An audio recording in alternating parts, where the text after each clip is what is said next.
இப்ப நம்ம இங்க வீட்டுல பொறுத்து போறதுக்கு ஆகுதில்ல.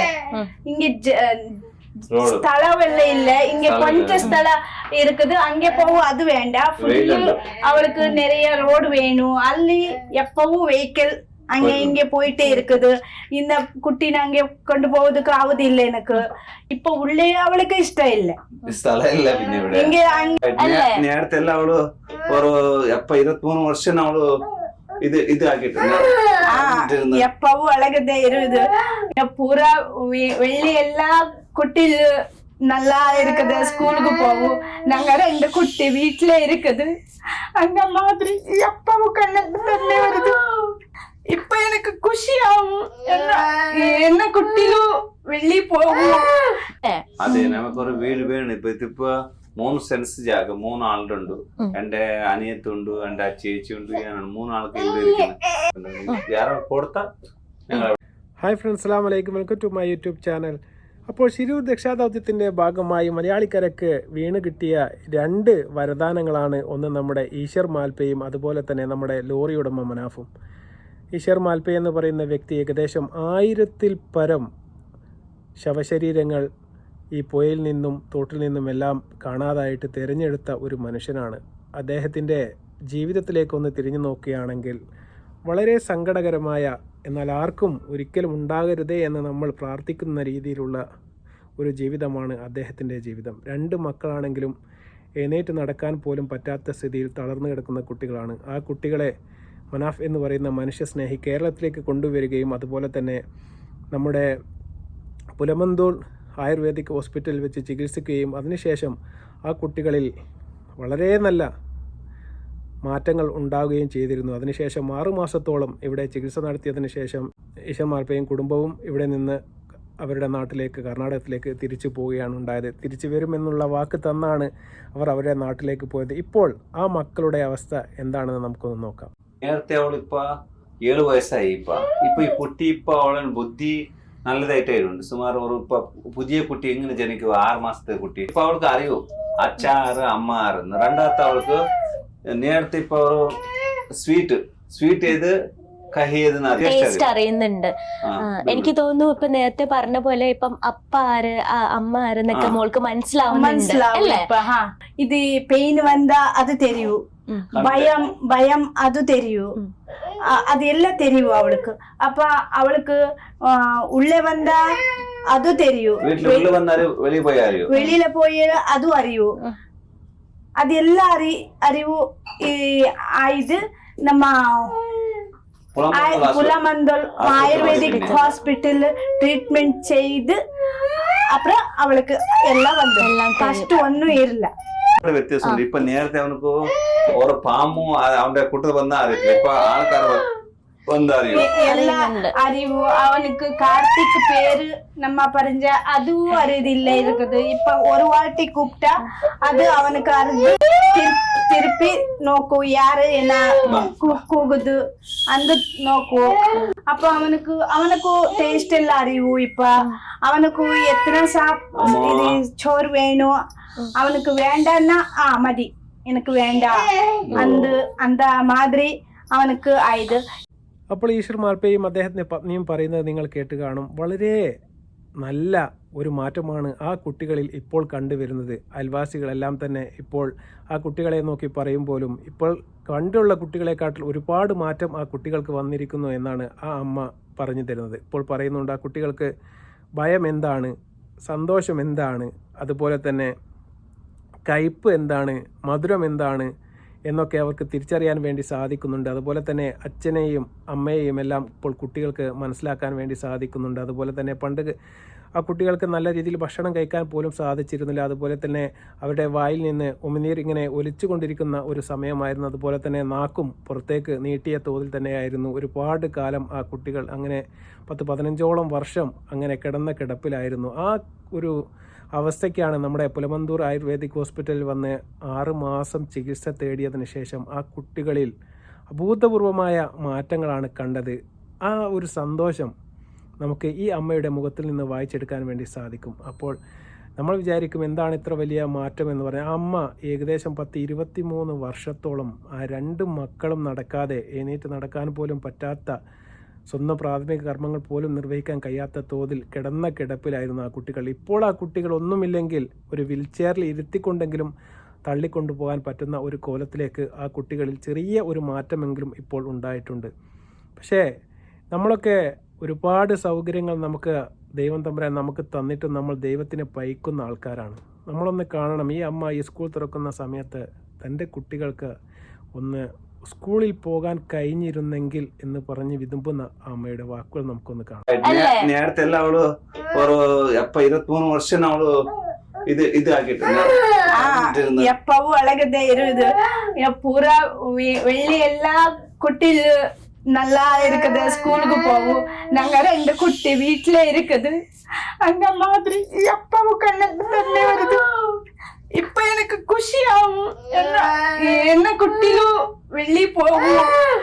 அந்த இதுக்கு பண்ணா அவரே நமக்கு அங்கே கொண்டு போகுது. ആ ഡോക്ടറിനെ കാണിച്ച് അവരെ നമുക്ക് ഇത് പണി കൊടുക്കുന്നത് അവരെ എനിക്കറിയൂ. അപ്പൊ അവർക്ക് നമുക്ക് ഫുള്ള് സന്തോഷം ഇരിക്കുന്നത്. ഇല്ല ഫസ്റ്റ് ആർക്കും അറിയില്ല നമ്മ വീട്ടിലെ ഇങ്ങനെ കുട്ടി ഇരിക്കുന്നത്. ആ അമ്മ പറയുന്ന വാക്കുകൾ ഏവരുടെയും മനസ്സിനെ അലിയിച്ചു കളയുന്നതാണ്.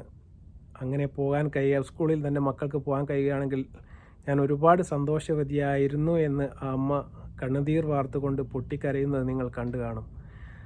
ഒരുപാട് സൗകര്യങ്ങൾ നമുക്ക് ദൈവം തന്നിട്ടും നമ്മൾ ആ ദൈവത്തിനെ കുറ്റം പറയുന്ന ആൾക്കാരാണ്. നമുക്ക് കാറില്ല, ബംഗ്ലാവില്ല, അതുപോലെ തന്നെ ഒരുപാട് സൗകര്യങ്ങളൊന്നുമില്ല എന്നൊക്കെ പറഞ്ഞ് ദൈവത്തിനെ കുറ്റം പറയുമ്പോൾ നമ്മളൊന്ന് ആലോചിക്കണം. നമ്മുടെ മക്കൾ നാവെടുത്തിട്ട് നമ്മളെ ഉമ്മ വാപ്പ അല്ലെങ്കിൽ അച്ഛ അമ്മ എന്ന് വിളിക്കുന്നുണ്ടെങ്കിൽ തീർച്ചയായിട്ടും നമ്മുടെ ഈ ജന്മത്തിൽ ഒരുപാട് പ്രാവശ്യം നമ്മൾ ആ ദൈവത്തിനോട് നന്ദി പറയേണ്ടിയിരിക്കുന്നു.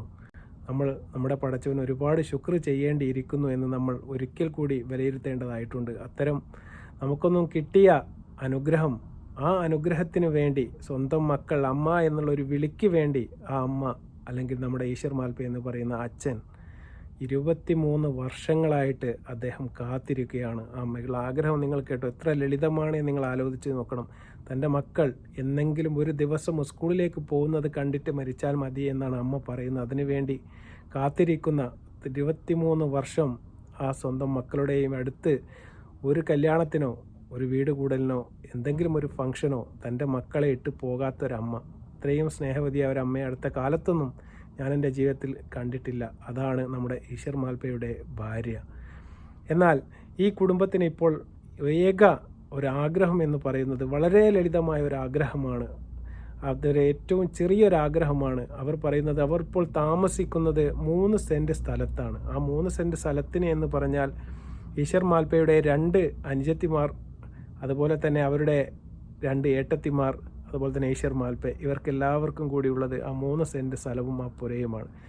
അത് വിഹിതം വെച്ച് കൊടുക്കുകയാണെങ്കിൽ പിന്നെ ഒന്നും തന്നെ ആർക്കും എടുക്കാൻ ഇല്ലാത്ത ഒരു കോലത്തിലായി പോകും. അതുപോലെ തന്നെ ഈ ഈശ്വർ മാൽപ്പയുടെ മക്കൾക്ക് ഏറ്റവും ഇഷ്ടമെന്ന് പറയുന്നത് പുറത്തേക്ക് സഞ്ചരിക്കാനാണ്.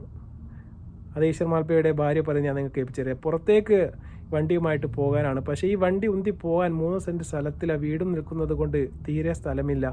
അപ്പുറത്തേക്ക് പോയാൽ റോഡാണ്.